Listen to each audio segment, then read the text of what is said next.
Muy buenos días.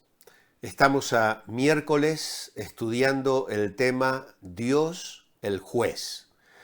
Y nuestra lectura en la guía devocional está en Mateo 16, 27, donde leemos: porque el Hijo del Hombre vendrá en la gloria de su Padre con sus ángeles, y entonces pagará a cada uno conforme a sus obras. La siguiente cita es de Apocalipsis 20:12. Y vi los muertos, grandes y pequeños, que estaban delante de Dios. Entonces fueron abiertos los libros, y también fue abierto otro libro, el libro de la vida. Y los muertos fueron juzgados por lo que habían hecho, conforme a lo que estaba escrito en los libros. El mar entregó los muertos que había en él, etcétera, etcétera. Luego tenemos Romanos, capítulo 2, versículos 6 al 11. Y el final del 5 dice: cuando Dios revelará su justo juicio y pagará a cada uno conforme a sus obras. Vida eterna a los que, al perseverar en hacer el bien, buscan gloria, honra e inmortalidad. Pero castigará con ira y enojo a los que por ambición personal no obedecen a la verdad, sino que obedecen a la injusticia. Habrá sufrimiento y angustia sobre todo ser humano que hace lo malo, sobre el judío en primer lugar y también sobre el griego. En cambio habrá gloria, honra y paz a todo el que hace lo bueno, al judío en primer lugar y también al griego, porque Dios no favorece a unas personas más que a otras. Y finalmente, 2 Corintios 5:10. Porque todos nosotros hemos de comparecer ante el tribunal de Cristo, para que cada uno reciba el pago según lo bueno o según lo malo que haya hecho mientras estaba en el cuerpo. En nuestro devocional tenemos como título en negrita retribución. De todo lo que ya hemos dicho, queda claro que la proclamación bíblica de la obra de Dios como juez es parte del testimonio del carácter divino. Confirma lo que se dice en otra parte acerca de su perfección moral, acerca de su justicia, su sabiduría, su omnisciencia y su omnipotencia. Nos muestra igualmente que la médula de la justicia que expresa el carácter de Dios es la retribución, el dar a los hombres lo que ellos han merecido, porque esta es en esencia la tarea del juez. El otorgar bien por bien y mal por mal es natural de Dios. De manera que cuando el Nuevo Testamento habla del juicio final, lo representa siempre en términos de retribución. Y este principio se aplica a todos. Los cristianos, tanto como los no cristianos, recibirán según sus obras. Los cristianos están incluidos explícitamente en la referencia cuando Pablo dice que es necesario que todos comparezcamos ante el tribunal de Cristo.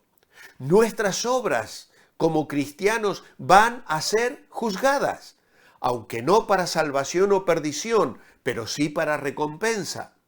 Ahora, la retribución aparece como la expresión natural y predeterminada de la naturaleza divina. Dios ha resuelto ser el juez de todo hombre para recompensar a cada cual según sus obras. La retribución es la ineludible ley moral de la creación. Dios se asegurará de que todo hombre reciba tarde o temprano lo que se merece, si no aquí, en el más allá. Y este es uno de los hechos básicos de la vida afirmados en la revelación bíblica. Hemos sido hechos a la imagen de Dios y por tanto sabemos que en el fondo es justo que esto sea así. Es así como tiene que ser. Con frecuencia nos quejamos de que no hay justicia. Como el salmista, Vemos sufrir a hombres inocentes, siendo víctimas de impíos que no parecen sufrir como los demás, sino que prosperan y tienen paz. Y esto lo trata el Salmo 73. Pero el carácter de Dios es la garantía de que todos los males serán rectificados algún día, cuando llegue el día de la ira y de la revelación del justo juicio de Dios. La retribución será exacta y no habrá problemas de injusticia cósmica para atormentarnos. Dios es el juez, de modo que se hará justicia.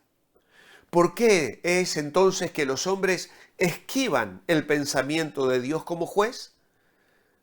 ¿Por qué sienten que se trata de un concepto incluso indigno de Dios? Hablamos del amor y de la gracia, pero no queremos hablar de su justicia. La verdad está en que parte de la perfección moral de Dios es su perfección para juzgar. ¿Acaso un Dios a quien no le interesara la diferencia entre el bien y el mal sería un Dios bueno y admirable? ¿Acaso un Dios que no hiciera distinción entre las bestias de la historia, como los Hitler y los Stalin y los santos, sería moralmente digno de alabanza y de que reconozcamos su perfección?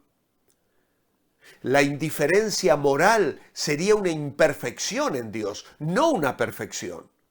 No juzgar al mundo sería mostrar indiferencia moral. Dios se ha comprometido a juzgar al mundo porque Él es un ser moral perfecto. Pero resulta claro que la realidad del juicio divino tiene que tener un efecto directo sobre nuestra perspectiva de la vida.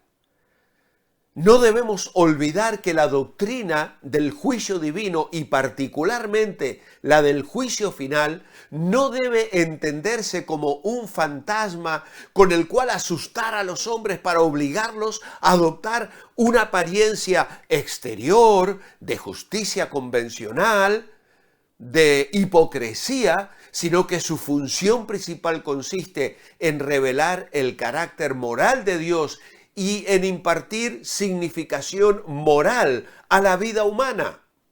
La certeza del juicio final forma el marco dentro del cual se presenta el mensaje de la gracia salvadora en el Nuevo Testamento. Pablo en particular insiste en esta certeza, haciéndola resaltar entre los atenienses que eran tan cultos en Hechos 17 y explicándola en detalle en la primera sección de la Epístola a los Romanos que hemos leído esta mañana y que contiene la exposición más completa del Evangelio.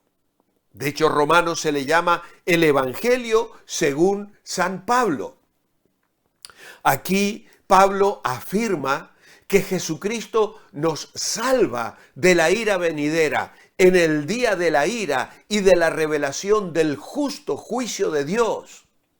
Y esto lo dice Pablo a los Tesalonicenses, capítulo 1, versículo 10, en Romanos 5, 9, y lo repite también en Efesios, en Colosenses.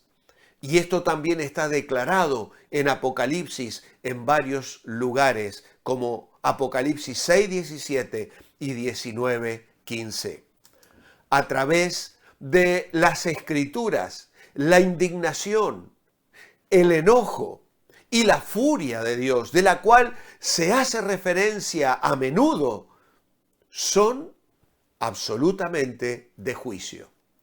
Estas palabras siempre señalan al Santo Creador activamente juzgando el pecado según su ira, como lo hemos leído en Romanos 2, 5 al 11 y llegando incluso al versículo 16.